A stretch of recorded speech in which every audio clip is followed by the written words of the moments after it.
Choose your start date, ending date, and dynamically highlight the time window that matters to your users so that the focus goes there where it matters. Now, in this video, I'm going to show you how you can set up this highlight functionality for your line charts. Let's dive in. The example that we're going to build together shows the sales development over time with a little slicer that can be on the chart or somewhere else in your report, where you can choose a start and ending date using a slicer. So over here, I can either use the calendar picker to adjust the dates, or I can just use the slider below it to adjust not only the shading, but also the data labels that dynamically show for the time window selected by the user. Now let's start by creating a normal line chart. So I'm going to pick a line chart. Let's put it here in the middle, make it a little bit bigger, and then choose your main measure. For our example here, that's going to be total sales. Now I want to show the development over time.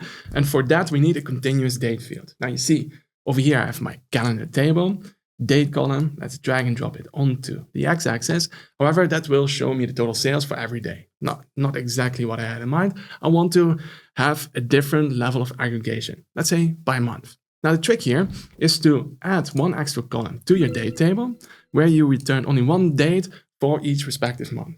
So how can you do that? With the end of month function, where you always return the end of the month date. So if we go here to the table view, then it's a little bit clearer. You see, for each date, we are returning the end of the month. So for all of the July values, that's the 31st of July. For all of the August values, that is the 31st of August. Okay, so when we have that field, which I called EO month, let's then also use that on the total sales development chart. And you see, now we are changing the level of aggregation. Now, the next step is to create a slicer where the user can choose the start and ending dates. Now, for that, we're going to use the old school slicer. Let's add it to our report and let's place it above our chart. And on that slicer, we're going to add the date field. Now, if you make it a little bit higher, then you will also get that nice little slider underneath it. Okay.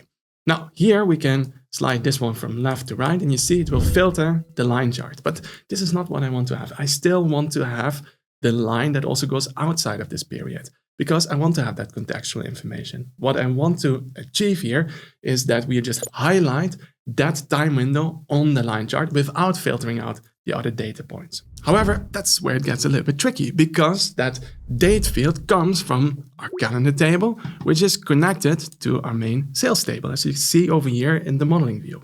You see, when I filter on the date table, that filter will go to FSD sales. So the way around this is to create a separate disconnected date table that doesn't filter FSD sales. All right, let me show you what I mean. So I'm going to go over here to the table view. Let's add a new table. Now let's call this table dim date slicer. And we can use the values function to return all of the dates from the date column in our calendar table. So values dim date column. All right. And this gives us a new table with only one column. We don't need all of the other ones, with all of the unique dates that we also have in the date column from our calendar table. Now, the important difference is if we now go to the modeling view, then you will see the dim dates slicer is not connected to our main fact table, where we have all of the sales. Meaning, if we filter this table, it doesn't filter FSD sales. Okay, now let's see this in action. I'm going to go here to the report view, and we just have to update that slicer so that it doesn't use the date field from our original calendar table, but from dim date slicer. All right, so now that we have that, let's put it to the test. I'm going to change our selection, and nothing happens. Nothing happens to our sales development chart. Now, what we want to happen, however, is that we highlight that period between the two selected dates, the start and ending date, and only show the data labels within that selected period. Now, to achieve that, we just have to do a few formatting tricks. Let's go to our line chart. Now, over here, we can work with reference lines. So let's open it up. Let's add a new line, and let's call this one end date. Now we want this reference line to be a vertical line, which we can achieve with an x-axis constant line. Now, here under line options, there we can choose the date where it should show.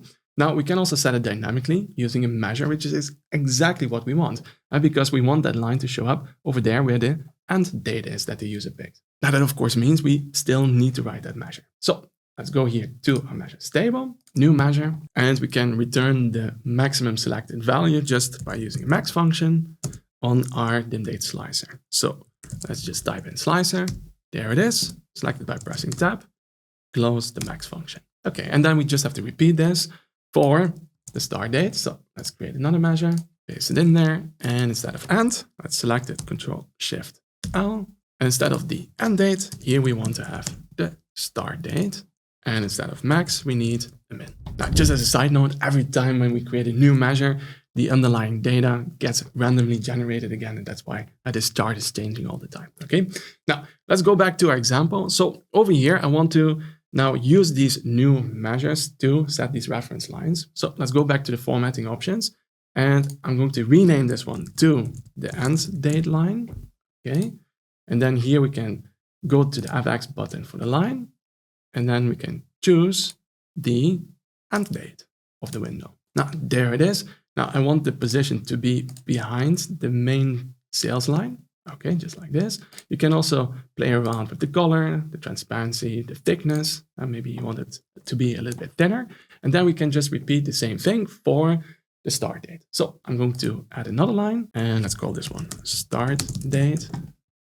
Okay, now this is also going to be an x-axis constant line. And over here, we can also use conditional formatting to set the line to the start date of the selected window. Okay, now I would go for the same formatting option. So let's make it a little bit thinner. And we already have these lines that we can move. But I want to highlight the selected period even more. Now, for that, we can shade the area in between these lines or outside of these lines. Now, that last option is actually a little bit easier, as we'll see in a second. If we go back to the formatting options and you scroll a little bit lower, you see here we have shade area. Now, if we turn that one on, then you see it shades the area outside of it. So for the start reference line, I can shade everything in front of that line. So you see over here position before. And for the end date, I can do exactly the same, but then the other way around. So if I turn on that shade area and then say position it after, then you see the main focus goes to the period in between. Now, you might also say, yeah, but I want to have it the other way around. So now we get to the main trick of the video. So pay attention. What we're going to do next is, first of all, let's turn off both of them, okay, so that you can see it step by step. Let's select that end date line, the one that's on the right, and then turn on the shaded area. Okay. So now I want to shade everything that's to the left. So I'm going to change the position to before. Transparency, let's increase it to maybe 90% so that it looks a little bit nicer. Okay, and now we're going to the start date where we do basically the same thing. So we're going to turn on the shade area. Now you can already see what's happening. We basically overlay it with a white color and 0% transparency. Okay, now you see that's nice.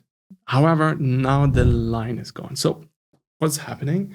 Well, what's happening is that the shaded area and the line, the reference line, is still positioned in front of the sales development line. Meaning, if we go back over here to the line, we need to make sure that the position is behind it. Okay, and this fixes everything.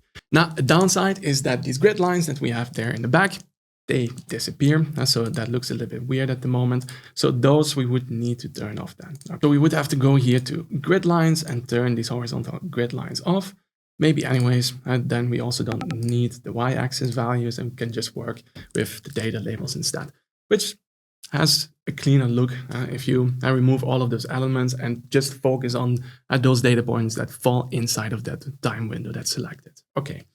Building really good Power BI report isn't about simple tricks or making things look pretty. It's about knowing exactly what needs to go in your Power BI report and how to best visualize it. And of course, having the technical skills to do so.